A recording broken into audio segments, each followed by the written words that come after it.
Budget అంటూ ప్రవేశపెడితే అసలు లెక్కలు చెప్పాల్సి వస్తుంది.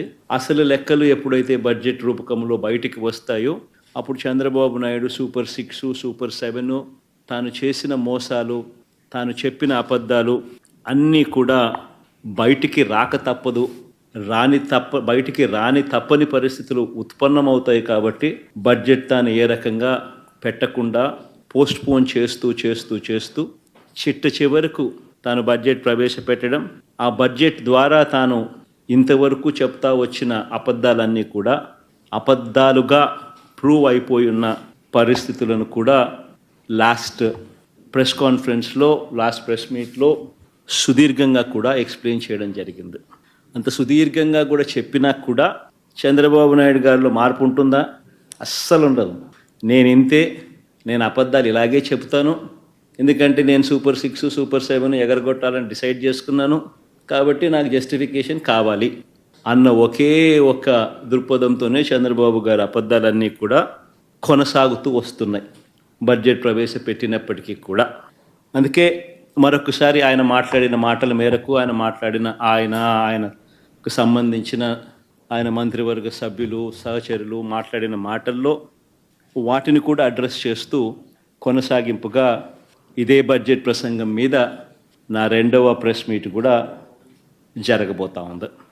రాష్ట్రానికి సంబంధించిన అప్పు ఎంత, రాష్ట్రానికి సంబంధించిన అప్పు ఎంత, రాష్ట్రంలో అప్పులు ఏ మేరకు ఉన్నాయి అన్నది ఒక బడ్జెట్ అంటూ ప్రవేశపెడితే ఖచ్చితంగా ఆ బడ్జెట్ డాక్యుమెంట్స్లో రాష్ట్రానికి సంబంధించిన అప్పులు చూపించక తప్పదు. ఇది బడ్జెట్లో ఖచ్చితంగా జరగాల్సిందే బడ్జెట్ అంటూ ప్రవేశపెడితే. కాబట్టి ఒక్కసారి రీకాల్ చేస్తూ మళ్ళా ఒకసారి అసలు చంద్రబాబు నాయుడు తానంతటి తానే ప్రవేశపెట్టిన ఈ బడ్జెట్లో తాను చెప్పిన లెక్కల ప్రకారమే అప్పుల విషయంగా మళ్ళా ఒకసారి క్విక్గా రీక్యాప్ చేసేదానికోసం ఉజ్జాయింపుగా ఫిగర్లు చూపిస్తా. ఇది బడ్జెట్లో ఆయన ప్రవేశపెట్టిన budget documents page number 14, page number 16.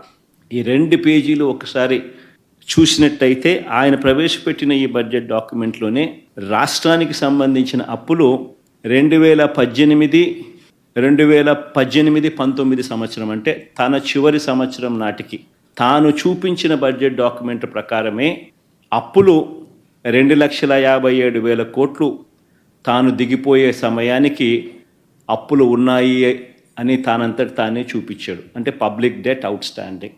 అదే మాదిరిగా పేజ్ నెంబర్ 16లో అదే 2018-19కి సంబంధించి గవర్నమెంట్ గ్యారంటీ ఇచ్చిన అప్పులు కూడా లెక్కేసుకుంటే ఎంత అంటే తానంతటి తానే 55,000 కోట్లు అని చెప్పి తానే తేల్చాడు. 2 కలిపితే రాష్ట్ర ప్రభుత్వానికి చంద్రబాబు నాయుడు దిగిపోయే టయానికి ఉన్న అప్పులు 3,13,000 కోట్ల రూపాయలుగా 3,13,000 కోట్లు అంటూ చంద్రబాబు నాయుడు గారు తాను స్వయంగా ప్రవేశపెట్టిన బడ్జెట్ డాక్యుమెంట్స్లో తానే తేల్చి చెప్పాడు.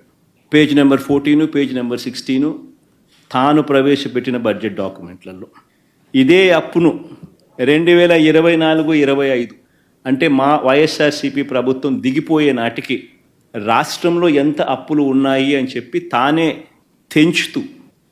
తేలుస్తూ తానే ప్రవేశపెట్టిన అదే బడ్జెట్ డాక్యుమెంట్లో అదే పేజ్ నెంబర్ 14, అదే పేజ్ నెంబర్ 16లో తాను చెప్పుకొచ్చాడు.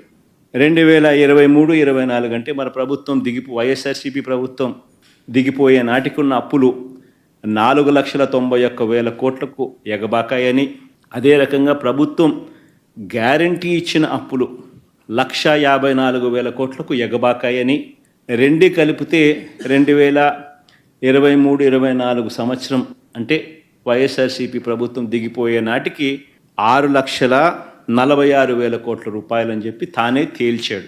అంటే 3,13,000 కోట్లు తాను దిగిపోయే నాటికి ఉన్న అప్పులు వైఎస్ఆర్సీపీ ప్రభుత్వం దిగిపోయే నాటికల్లా 6,46,000 కోట్ల రూపాయలని తానే తేల్చి చెప్పాడు. తాను ప్రవేశపెట్టిన బడ్జెట్ డాక్యుమెంట్లే సాక్ష్య ఆధారాలతో సహా ఇక్కడ ప్రవేశపెడతా ఉన్నాం.